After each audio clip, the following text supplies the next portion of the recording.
Ya, halo, selamat malam. Selamat berjumpa kembali dalam channel saya, Pelaut Kita. Malam ini aku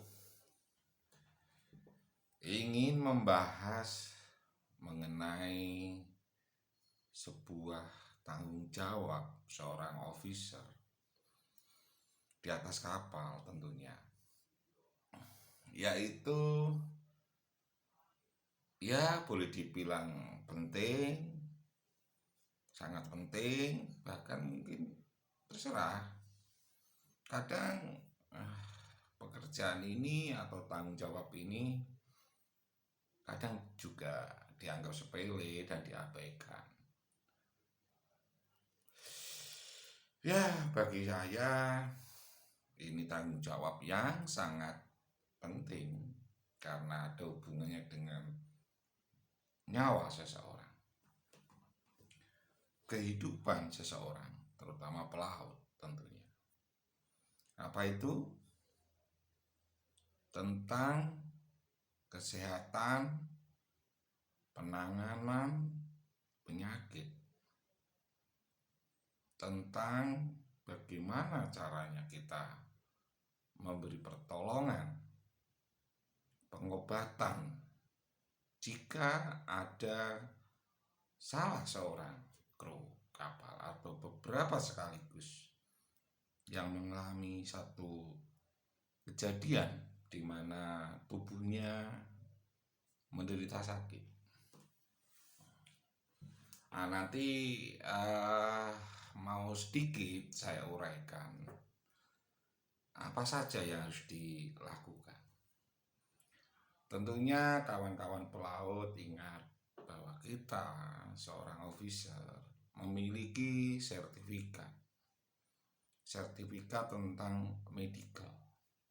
Di situ tentunya ada training di mana kita diajarkan bagaimana cara menangani orang yang sedang sakit, mulai yang gejala ringan sampai melahirkan pun kita diajarkan. Tentunya jika teman-teman pelaut semua ingat pelajaran tersebut.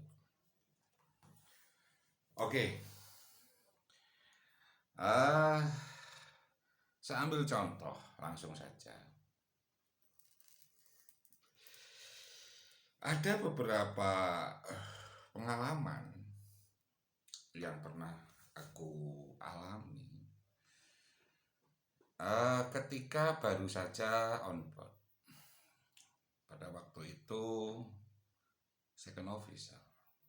Tentunya second officer di atas kapal kebanyakan memegang medical, officer medical atau dokter on board. Tentunya yang dipercaya bisa lebih mendalami atau berpengalaman dalam menangani seseorang yang mengalami satu kejadian penyakit. Nah, pada waktu itu ada salah seorang kru kapal Ebi ya, jurumudi, itu salah satu matanya itu ditutup pakai penutup mata lah. Nah itu, saya sebagai officer yang bertanggung jawab dengan kesehatan kru mencoba untuk menanyakan kondisinya mata salah seorang kru tersebut. Aku buka, boleh nggak? Oke, aku buka, aku cek matanya. Aku kaget. Aku nggak ngerti sejarahnya itu. Kenapa dia sampai mengalami satu kejadian seperti itu. Usut punya usut, si jurumudi menceritakan bahwa pada waktu ada kegiatan chipping, biarpun dia sudah menggunakan kacamata, ada ya namanya nasib, ada kotoran yang masuk. Nah, tindakan dia pada waktu itu langsung ya refleks lah sebagai manusia, diucek-ucek lah gitu ibaratnya. Nah, selang beberapa jam kemudian bengkak. 2 hari kemudian mengalami satu kondisi yang memprihatinkan. Nah, itu kejadiannya sudah sekitar ya seminggu lah sebelum aku on board lah pada waktu itu. Dia cerita sudah minta obat sama second officer dan dikasih obat tetes mata. Namun apa yang terjadi sudah 1 minggu lebih ya, hari-hari ke-8 lah, semakin parah kondisinya. Aku cek, kemudian aku tanyakan obat apa yang diberikan officer itu dan dipantau apa tidak perkembangannya. Nah, dia bilang ini kayak sambil nunjukin obatnya.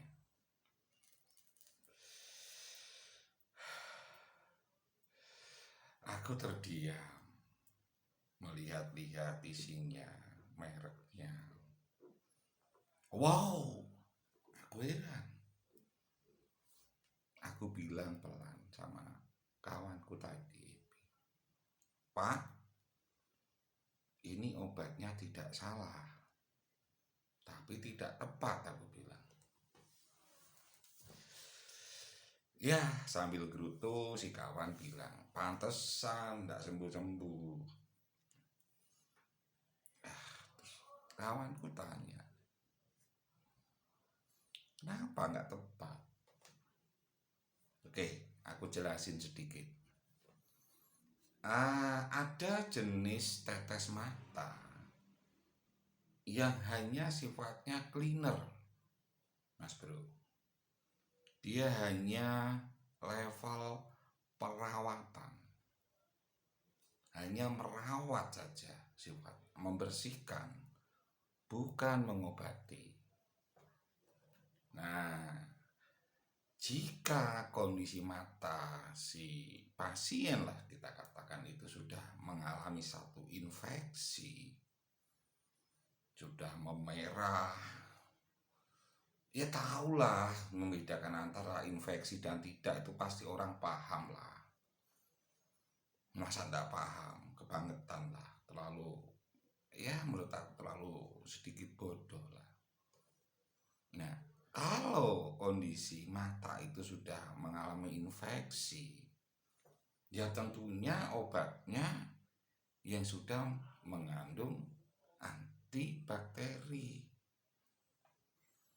atau antibiotik lah. Karena antibiotik itu satu obat yang ya di dalam mata lah, di dalam tubuh itu. Selain antiseptik tentunya untuk pencegahan. Nah, di sini letaknya harus dikasih obat tetes mata yang mengandung antibiotik itu untuk membunuh bakterinya karena sudah mengalami radang atau infeksi. Itu tandanya ada bakteri ataupun luka karena benda asing tadi yang masuk ke mata. Si bagian mata itu ada yang terluka, dan terluka potensi ada bakteri. Seperti itu. Oke. Alhasil aku ke hospital cari obat tetes mata juga, tetapi yang ada unsur antibiotiknya, kawan. Aku berikan, aku rawat tiap hari, aku cek perkembangannya. Apa yang terjadi? Ya, alhamdulillah 2 hari kemudian membaik, akhirnya sembuh. Seperti itu yang pernah aku alami di sebuah kapal. Oke, dilanjut. Ini satu pengertian dasar sebenarnya. Seperti itu. Oke, ini ada lagi satu pengalaman. Ini penting. Jadi ada dasar sebuah pengetahuan tentang obat. Obat itu ada 4 jenis. Hanya 4. Antibiotik yang pertama. Yang kedua, antiseptik. Oke, yang ketiga, analgesik. Oke. Yang keempat, multivitamin atau vitamin atau doping lah kelasnya, seperti itu. So, hanya 4 saja sebenarnya jenis obat itu. Apapun jenisnya, apapun namanya, itu hanya 4 kategori itu. Apa itu antibiotik? Antibiotik adalah salah satu jenis obat yang gunanya membunuh bakteri ataupun jamur, apapun lah yang merugikan tubuh manusia tetapi di dalam tubuh manusia. Itu antibiotik. Oke. Nah, yang kedua itu antiseptik, kawan. Antiseptik itu pembunuh juga, pembunuh bakteri, kuman lah bahasa umumnya, kuman lah. Oke, kuman. Nah, kuman itu bisa dibunuh di luar tubuh manusia dengan obat antiseptik. Oke lah, ambil contoh kayak sabun mandi itu kan antiseptik, betadine lah, sesuatu yang di kulit lah, seperti itu. Bukan sterilisasi, beda lagi. Kalau sterilisasi alkohol tentunya, disinfektan itu masuknya, seperti itu. Oke, ini singkat saja, cepat gitu. Jadi yang ketiga itu analgesik. Analgesik itu fungsinya obat untuk menahan rasa nyeri, rasa sakit. Itu fungsinya analgesik. Ya macam-macam lah, kayak Ponstan, Paramek. Itu analgesik. Mentara bukan membunuh kuman, tapi menghilangkan rasa sakit, penenang di saraf, seperti itu. Tuh. Nah, yang keempat itu vitamin. Nah, vitamin bermacam-macam. Ada A, C, B kompleks, banyaklah jenis vitamin lah.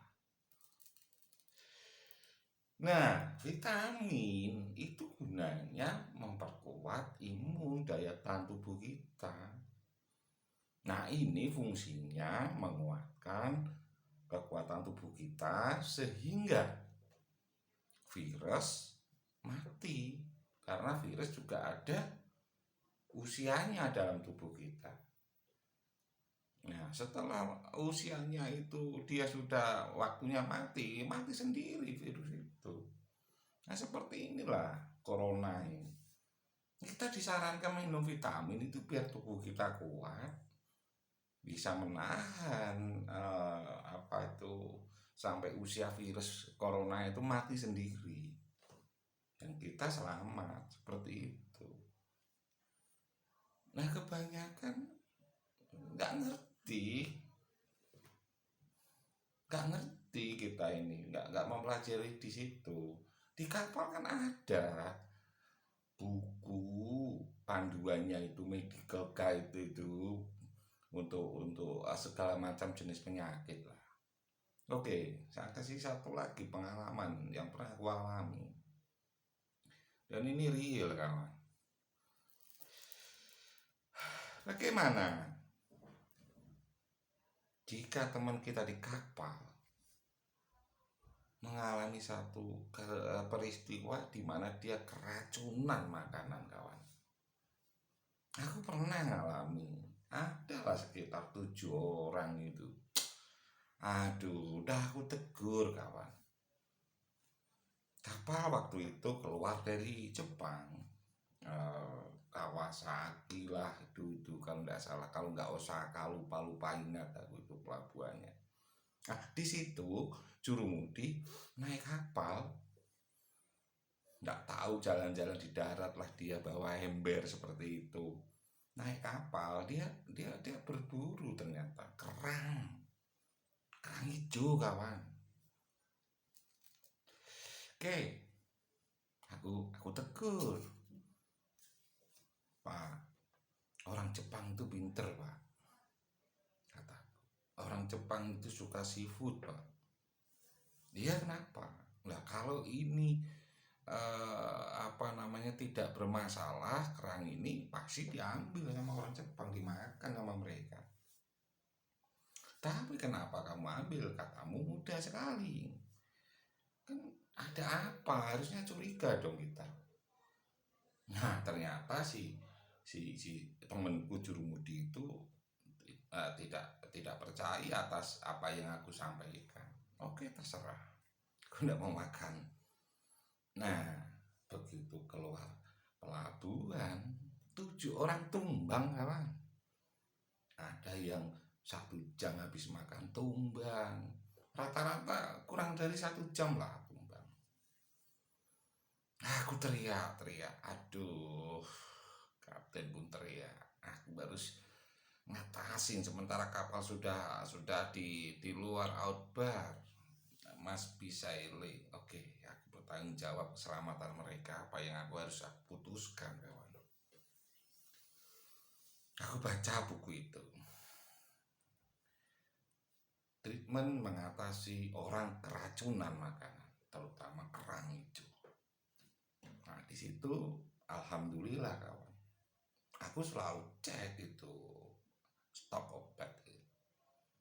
Nah, saya ambil banyak-banyak itu pil vitamin A gitu. Suruh makan banyak-banyak itu 1 orang. Alhamdulillah nyawanya selamat semua, tidak ada yang tewas waktu itu. Hanya 1 yang kritis. Aku pantau terus itu detak jantungnya, pernafasannya itu tiap jam aku kontrol. Mau apa lagi? Susah kalau punya teman lagi sakit itu, officer itu. Aturan SOP-nya mengendaki kita selalu kontrol dan kontrol. Coba, pernahkah Anda mengalami? Ya kalau pernah ya sih, gimana caranya? Ya minta maaf, laut, sering lah apa itu ke mana lah cari itu perempuan. Yang namanya penyakit kelamin itu hari-hari kawan, apalagi dari Bangkok, Filipina sana. Ayah harus sedia kondom banyak kawan. Pernah aku diketawain sama agen, kenapa minta kondom banyak-banyak? Ya persiapan masuk pelabuhan-pelabuhan yang ekstrim seperti itu. Tapi kita pelaut kawan, ya itulah risikonya. Tidak apa-apa, itu asasi. Kita tidak bisa larang teman-teman ke situ. Nah di situ kita harus paham bagaimana mengatasi penyakit kelamin, bagaimana keracunan. Nah di situ aku sangat ekstrim kawan. Kalau ada temen yang sakit, no, aku kasih permit untuk take rest. Aku punya kewajiban untuk melindungi kawan. Aku rela diskusi berantem sama kepala kerja chief officer. Karena apa? Di tengah laut itu udah ada dokter, yang ada kita harus bisa mempertahankan itu. Oke, hanya inilah sedikit ya pengalaman yang bisa aku sampaikan. Jadi satu pesan bahwa tolonglah officer harus mempertanggungjawabkan keilmuannya, pengetahuannya, karena officer pasti memegang sertifikat pelatihan tentang medical, itu pasti. Kalau sampai nggak bisa membedakan obat, ya terlalu lah. So, apa prosedurnya? Kalau obat itu sudah expire, harus tahu bagaimana cara menyelesaikan kalau ada obat yang sudah expire. Apa you buang ke laut? Apa gimana? Coba. Ini satu pertanyaan. Oke? Itu pernah terjadi. So, apa yang harus Anda laporkan kalau ada obat-obat yang kayak narkotik? Kan ada obat yang sifatnya itu psikotropika itu. Nah, itu kan dilarang. Harus ada izin resmi. Apa prosedurnya melaporkan itu semua? Karena ada sebagian negara yang harus kita melaporkan semua jenis medisin atau obat-obatan di atas kapal kita. Di situ letaknya. Nah, kita mengetahui seorang nahkoda juga harus mengetahui prosedurnya. Jangan tahu-tahu ada polis naik, cek sana cek sini, kita tidak bisa menjelaskan. Kita dituduh membawa obat-obat terlarang. Gitu. Semoga kejadian kayak seperti itu enggak terjadi lah. Nah, intinya malam ini aku ingin membahas itu tentang bagaimana kita mengobati teman kita yang lagi sakit, entah itu sakit karena keracunan, entah dia apalah, kena matanya, kena benda yang ringan-ringan saja lah, bagaimana luka, bagaimana kita memberi pertolongan pertama karena sesak napas, karena taruh aja kena jamur lah, iritasi, yang sering-sering kan seperti itu, gatal-gatal, itulah macam-macam lah problem kesehatan di atas kapal. Ya itu seperti itu. Oke, hanya ini yang bisa saya sampaikan malam ini, singkat, semoga bermanfaat bagi kita semua sebagai pelaut tentunya. Oke, kalau ada tutur kata yang kurang berkenan, saya meminta beribu-ribu maaf. Sampai jumpa, salam pelaut, Jaya Viva, Jaya Mahir.